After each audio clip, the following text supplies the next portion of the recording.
Many of us have been around pollution or passed by polluted sites that had a stench to them, and we had to breathe it, and it was very uncomfortable. We've often said, what is that smell? If we weren't sure what it was, all we knew was it was very disconcerting, very uncomfortable. And so we quickly desired to pursue good air, clean air, uncontaminated air, so that we could function. It's hard to function when the air is putrid, when it has been contaminated by that which causes a loss of sense. Jesus had been talking about the decay in the culture and how that decay was a decay of death. It was the smell of rottenness. And in the last verse of chapter 17 of the book of Luke, when the disciples wanted to know, when is this return that you're going to make? When is this judgment on the culture going to occur? He says in the last verse, where the body is, there also the vultures will be gathered. He says, when you see a corpse that has died and rigor mortis is setting in, vultures circle, waiting for the demise in order that it might pounce on them and render judgment to the decaying or diseased or dead body. He talks about vultures circling around this thing called death. It is clear that you and I live in an environment, in a world that has been contaminated by sin, bringing about a smelly way to live, a polluted world. Which leads Jesus to identify a widow, a woman, to make an astounding principle that I want to leave with you today. In this polluted society where death reigns and vultures gather, he told them a parable.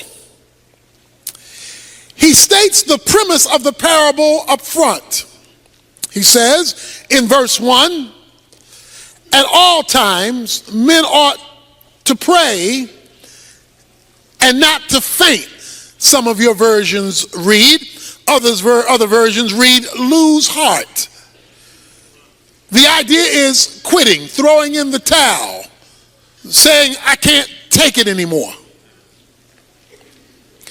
To faint means to become weary or discouraged and want to give up. Has anybody ever fainted?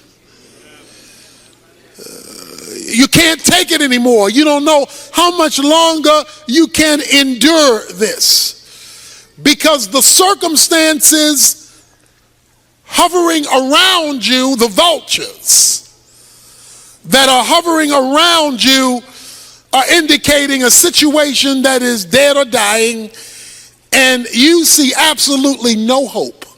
The air is stale. In this stale air, Jesus says, I want to tell you, men should always pray and not faint. In other words, when the air is stale, you got to rise above it to where the clear air is. Men ought always to pray and not to faint. That is, you know air is stale because you are breathing. Your nostrils are taking in the scents and you are breathing regularly. So you are smelling stale air regularly in terms of when you're in a putrid environment, because you're breathing it. And so there's no way to get away from it because you're always breathing. He says men ought to always pray and not faint. In other words, prayer is to be like breathing. The only time when you are conscious about breathing is when it's hard to do it. We breathe all the time, but don't think about it until there's a problem. If there's an asthma problem or an allergy problem or some problem that creates the need for additional oxygen, breathing now becomes a conscious activity because it's being interfered with. He says men ought to always pray and not faint. Men ought to always be in communication with God, because your ongoing breathing in prayer will keep you in good air, even though you may be living in a bad atmosphere where the vultures are circling. There are people here to gather today where the vultures are circling around your life and ready to pounce on your situation because death has set in. Things don't look like they will ever get better. Things don't look like they will ever change. Things don't look like they will ever work out for you. And all you see are things going downhill and the vultures circling, ready to pounce on you and do you in. Coming off of that, Jesus says to his disciples, men ought to always maintain contact with God like breathe. It should be so normal that you're doing it even when you're not conscious you're doing it, because it's a orientation, not just a position. Prayer is not just getting on your knees. It's not just clasping your hands. It's not just closing your eyes. It's not even just mouthing words. Prayer is an atmosphere of operating.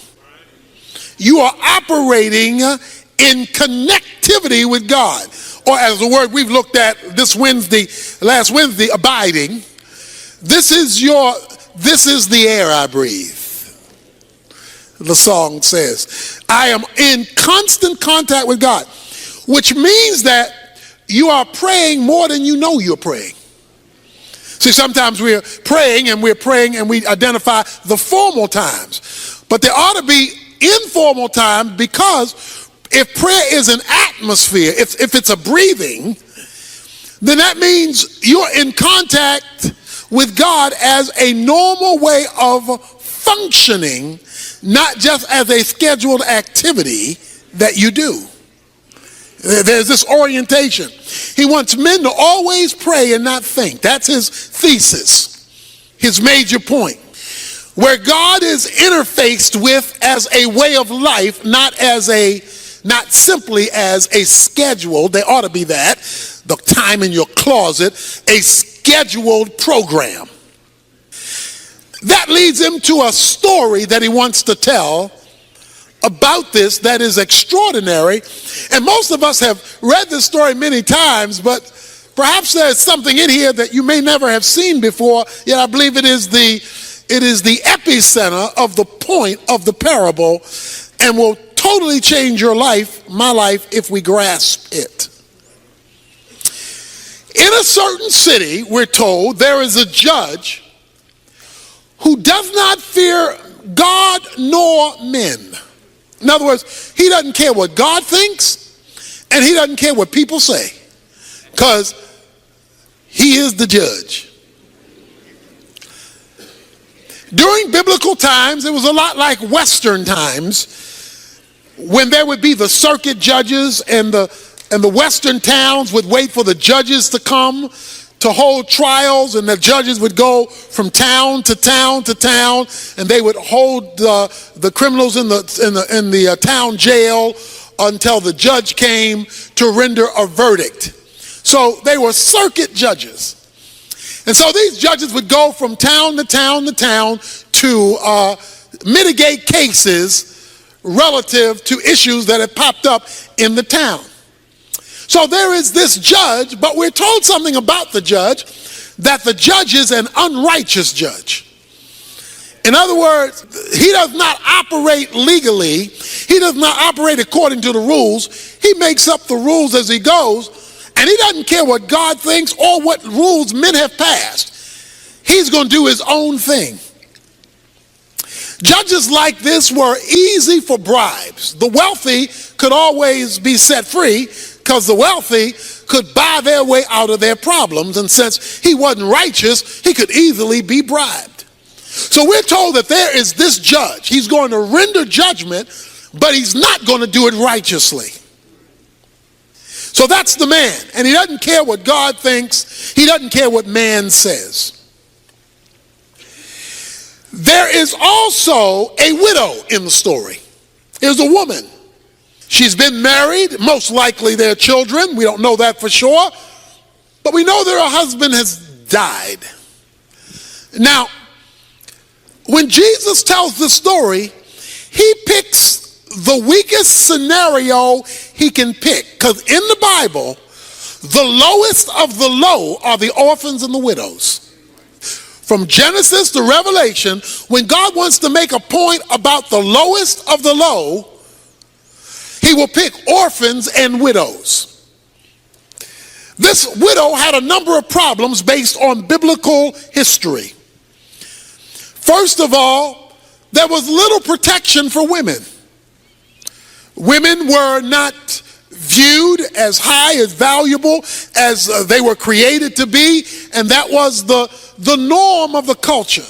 Not only that, but she has no husband, so there's nobody to stand in for her. She must stand on her own. In addition to that, widows in the Bible are normally postured as being poor, without financial resources, because there's no husband providing, so she's out on her own. In addition to that, the fact that she has to plead her own case means she has nobody in her circle of influence who can stand up for her. She must stand up for herself. So here we have a woman out there by herself on her own trying to make it. Now the situation is that there is something has happened in which she has been wronged. Something has happened that needs to be addressed legally. Something has gone wrong. Perhaps it had to do with money. Perhaps she was ripped out of some of her husband's estate. We don't know what the specific issue is, nor do we need to know. His point was that this widow needed legal intervention. Say legal intervention. She needed the law to work for her. She needed the law to mitigate between her and some situation she faced that could only be addressed legally. So there is this widow in the city who keeps coming to the judge saying, give me legal protection from my opponent. I have got somebody in my sphere who's working against me and who is opposing me, and he's doing it illegitimately. There is somebody in my life doing me wrong, my opponent, and I don't have the power to stop them. I'm a widow. I don't have a lot of money, and they're coming up against me, and I need the law to work for me. I wonder if there's anybody here who's in a situation that's coming up against you, and the folk who are supposed to be able to help you aren't available to you. She goes to the judge because she says she needs, here it is, legal protection. I can't protect myself. I need the law to protect me. Judge, will you intervene on my behalf so that I can get my opponent off of my back and get justice in my situation?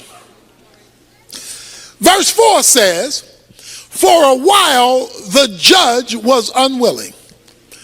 The judge says, I don't want to be bothered. I don't want to be bothered with a widow. I don't want to be bothered with your problem. I don't want to be bothered about your opponent. I don't want to be bothered. I don't care about your situation because I don't even care about God. And I don't care about people. And you are the lowest of the people, a widow, so I really don't care about you. So for a while, it says, he was unwilling to hear her case although she had a legitimate case. Stick with me here. It says, but afterwards he said to himself, self, even though I do not fear God, pagan judge, and I do not respect man, yet because this widow bothers me, that means it's nagging me. After all, she's a woman.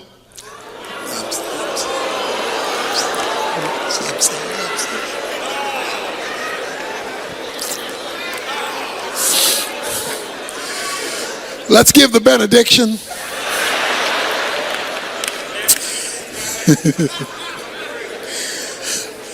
This woman, the judge is a man, this woman is getting on my nerves. That's what he said. She is driving me nuts. He says, I don't respect God, I don't respect man. I will give her legal protection. Say legal protection. According to verse 3, she was seeking legal protection. Say legal protection. Okay, keep that in mind. I'm going somewhere.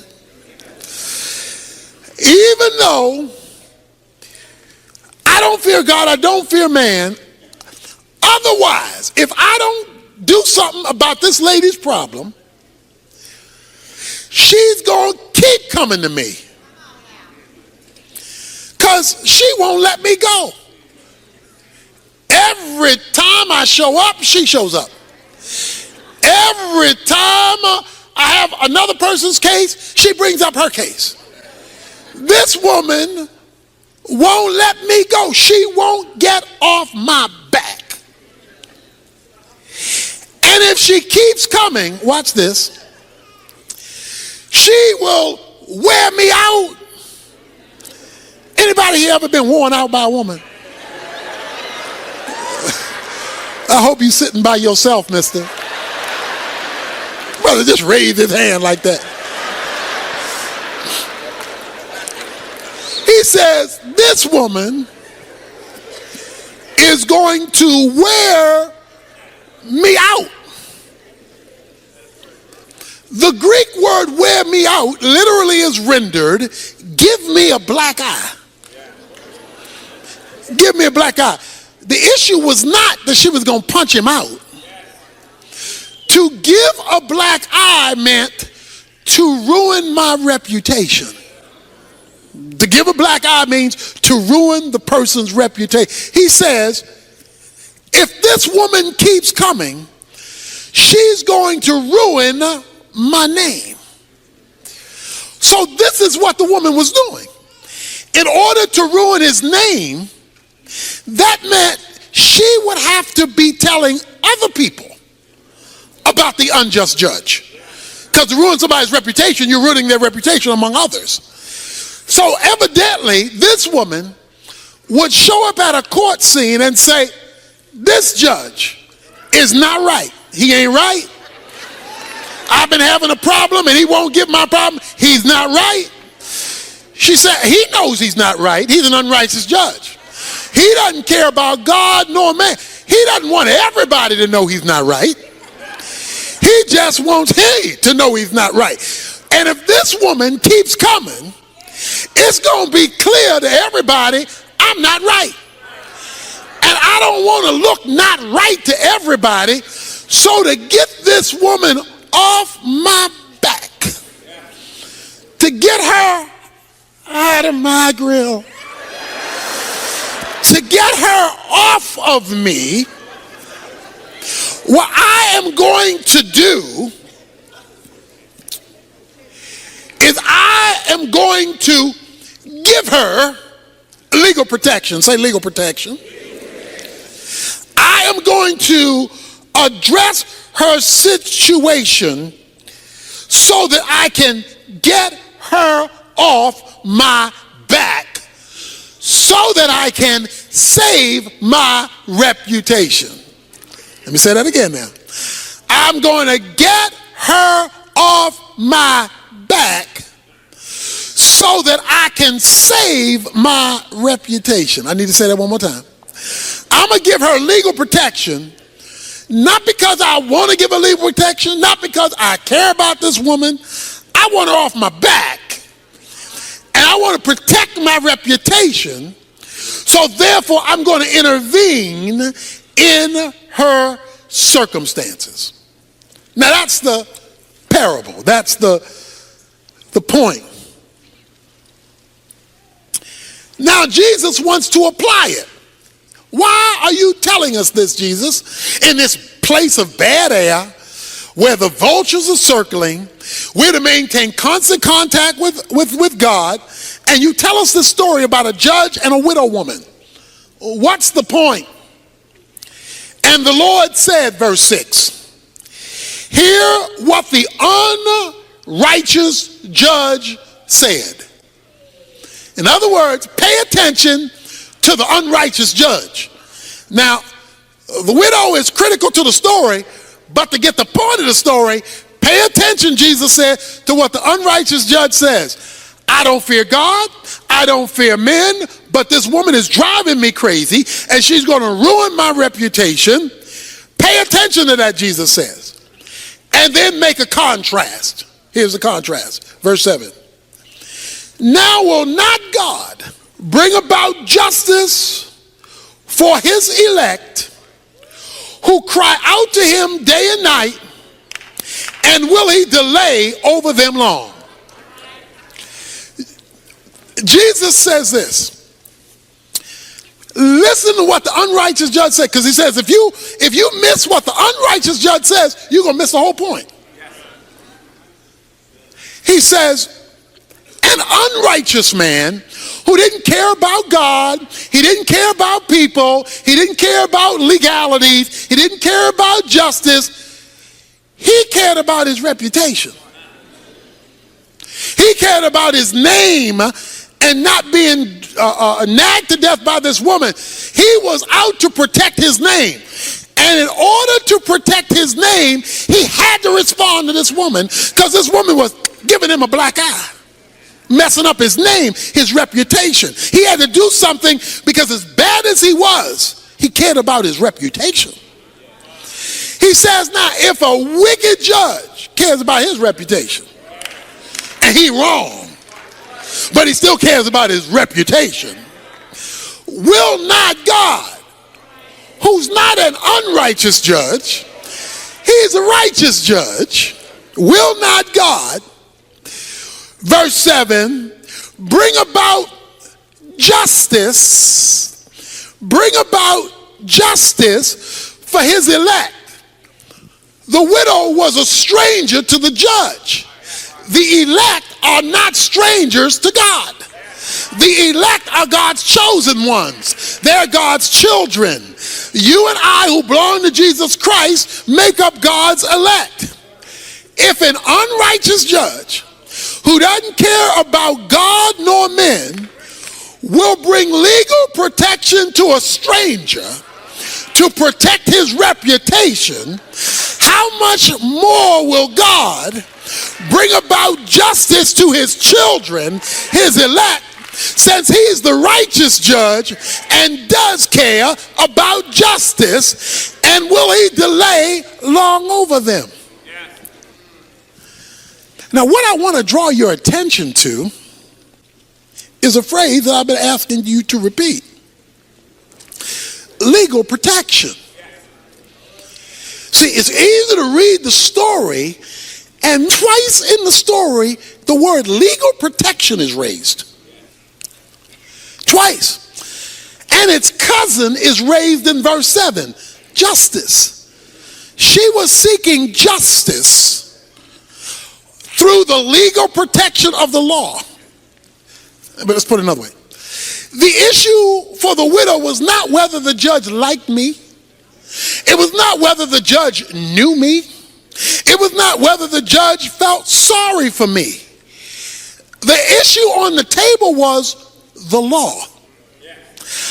I need you to bring the law to bear on my situation, because I'm being unjustly treated by my opponent. I need legal intervention. Men ought always pray and not faint. But what gets God's attention is not simply him feeling sorry about you in the situation you're in. It's not merely him seeing you cry. It's not merely him seeing you're depressed. What brings heaven down to earth in the vulturous situation you may be facing is calling down your legal right. The issue was your legal right. See, what the woman had, she did not have the judge on her side. She had the law on her side. And even though the judge didn't care about the woman, she kept bringing up, but the law says. And when she brought up the legal thing, he had to deal with that, because for him not to address the law was to kill his reputation, because the judge was obligated to the law. Now let me explain what I'm trying to say here today. What I'm trying to say here is that God, who cares about us, we're part of the elect, who's righteous, has concern about his law. That is, God has obligated himself to his own word. God has obligated himself to what God has said himself. God is tethered to his own law. God can't do what the unrighteous judge was trying to do, because God by nature is righteousness. Righteousness is the divine standard, so God is tethered to his own standard. So God is always going to operate in concert with his own law. Now, the woman calls for legal protection, watch this now, because she knew she had the right to it. In other words, let me put it another way. If she didn't know what the law was, if she didn't know that the law, there were rules in the law book to deal with the situation she was facing, she wouldn't have been able to call on the law, because she wouldn't have known the law applied. It was her knowledge that there is a righteous law in the book that deals with my opponent's situation, and I'm going to the authorized person, the judge, to render the law on my behalf, that took her to nagging the judge. She could nag the judge even though the judge didn't care about her, because she knew what was written that was in the law book that applied to her situation. Not to know what was written is not to have a basis to appeal to the judge. Because remember, it says she wanted legal protection. She wanted something that would come from the law to act on her behalf. Hold your finger here. Turn back a couple of pages to Luke chapter 13. In Luke chapter 13, it's the Sabbath. The Sabbath was a law. It was one of the 10 Commandments. Jesus, a certain woman, verse 11, for 18 years had a sickness caused by a spirit, and she had been bent over, and could not straighten up. And Jesus saw her. He called her over and said to her, "Woman, you are freed from your sickness." He heals her on the Sabbath. And he laid his hands on her, and immediately she was made erect again and began glorifying God. But the synagogue officials, indignant because Jesus had healed her on the Sabbath, began saying to the crowd in response, "There are 6 days in which work should be done, so come during them and get healed, and not on the Sabbath." So they're saying, "Jesus, you're out of order for healing this lady on the Sabbath." Jesus then says to them, "You hypocrites, does not each of you on the Sabbath untie his ox and his donkey from the stall and lead him to get water? And this woman," watch this, "and this woman," here it is, "and this woman, a daughter of Abraham." Not just this woman, I want to tell you who this woman is. She's a daughter of Abraham, who Satan is bound for 18 long years, should she not have been released from this bond on the Sabbath day. Watch this now. You hypocrites, you will release an ox on the Sabbath from being tied up so he can get some water. I come to release a woman who's been tied up for 18 years on the Sabbath. You're upset about me releasing a woman when you're not upset about you releasing a donkey. Let me tell you, Jesus says, why I released this woman. I released this woman because this woman, he says, is a daughter of Abraham. Watch this now. The Sabbath was the law given under Moses. Abraham precedes Moses. He says, there is a legal relationship I have to this daughter. Because there was a covenant made with Abraham by God that God would bring healing to his people in covenant with an Abrahamic agreement when the problem came from a spiritual source. We heard that the woman was bent over, but her medical condition, watch this now, was tied to a spiritual condition. It said Satan had so messed up her life that it showed up physically and she had to walk bent over. It wasn't just because of her age. It wasn't just because of calcification in her back. It was because the devil had so intervened in her life that her physical problem was tied to a spiritual dilemma. But the lady had something that the chief priest didn't understand. She had a legal relationship tied as a daughter of Abraham. And because of the legal relationship, it overrode the Mosaic law that says you can't do this on the Sabbath. But if you don't know your legal relationship, then you can't call on your legal relationship to deliver you from some of us have been in problems, situations, circumstances, and messes for 18 years. And we wonder why God hasn't come through yet. Because we have not yet appealed to our legal right. But why haven't we appealed to our legal right? We don't know our legal right. And if you don't know the law, you can't appeal to the law. The widow knew the law and says, because the law is in place, I am going to bring the law to bear. If an unrighteous judge will submit to the law, even though he doesn't have regard for God and regard for man, how much more will a righteous God who is committed to the law appeal to the legal cause of his people? We get and we pray, but what we don't do is pray legally. In other words, we don't make God have to appeal to his own law. We come with generalities and vague things that have nothing to do with nothing. Bless my day, bless my family, bless my food, bless my situation, bless me as I drive, bless me as I ride. Those are cutesies.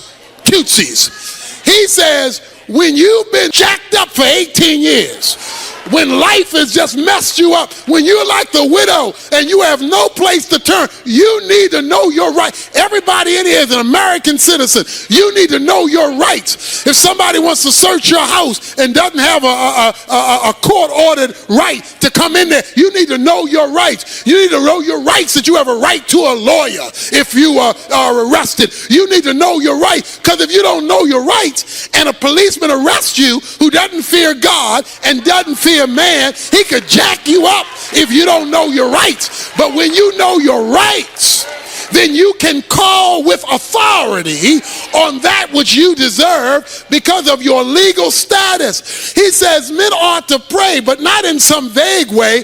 The best way to pray is to call God to have to respond to his own word, to call God to have to respond to his own truth. God, and see, the best way to pray is, God, here, let me show you, God, this is what you said. You said this. Let me read it to you, God. You said this. In case you forgot, God, you said this. I don't know if you read it lately, God, but you said this. You wrote this. So I'm talking to you about what you said.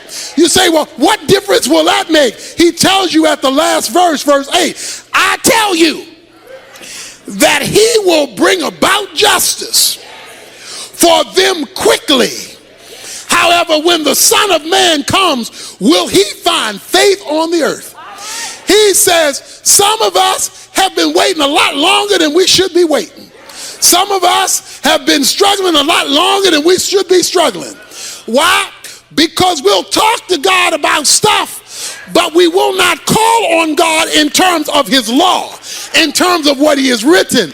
And God is committed first and foremost, not to your feelings, not to your circumstance. He's first and foremost committed to his rules, his regulations, his guidelines, and his law. That's why, I love this too. The woman came and she verbally, publicly rendered out what the judge was supposed to be doing. Because he's concerned about his reputation. So she is, watch this now, here's the word, decreeing what should be done. What does Mark 11 say? He says, if you will say to this mountain, a mountain in the Bible is an impossible situation to climb over. That's what a mountain means. It's a circumstance you can't get over. It's a hump you can't get over. It's a situation you can't fix. It's a problem you can't solve. It's a situation that you can't change. That's a mountain. He says, if you will say to this mountain, speak it. See, decree your deliverance. But before he said speak it, a couple of verses before then he says, is it not written? So before he says speak it, you don't just go up to a situation and say, go, bye-bye, gone, disappear, hocus pocus. No, It says before, is it not written? And when Jesus says, is it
written? Then he comes and says, you can speak to this mountain. So here's what you're supposed to do. You're supposed to look at your situation, look at your opponent, look at your mountain, look at your bent over situation, then find out what God says about your situation, says about your mountain, says about your bent over situation. Then you're supposed to speak to your mountain, speak to your situation, speak to your scenario, and tell the situation what God said. Tell the person what God said. Speak to it in the name of the law. And will not God move swiftly? Verse 8 says, won't he show up quick? Won't he come out of nowhere? Won't he show up in a way you never expected if he can get you to function legally with him? To function based on his revelation, not just based on how you feel, not just based on the fact you're sad, not just based on the fact that, I've been in this a long time. You could be in it for another 18 years unless you remember you're a daughter of Abraham and that you have legal rights to be picked up when the devil has bent you over. He says, men ought to always pray like this. Men ought to always talk to God like this. And he says, and when you relate to God like this, you will see him move swiftly. That means, swiftly means all of a sudden. Swiftly means out of nowhere. Swiftly means, where did that come from? That's what swiftly means. For the Bible says in Isaiah 46 that God will establish his purposes. The Bible says in Job chapter 22 verse 28, decree what God is to do and so that God can get it done.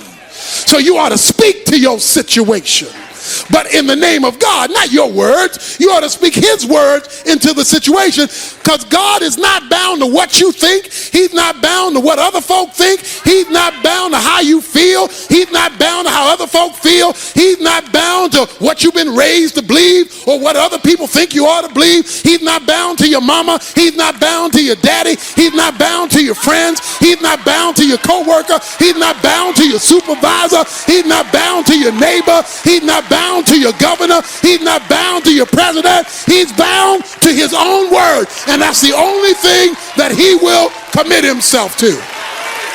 Somebody ought to be willing to pray now.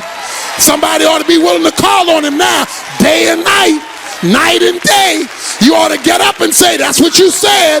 You ought to go to bed and say, that's what you said. I'm holding you to what you said. And he said, if he can see that you're appealing to his law day and night, out of nowhere, you will see divine intervention. Let's stand.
Everything related to you make me smile.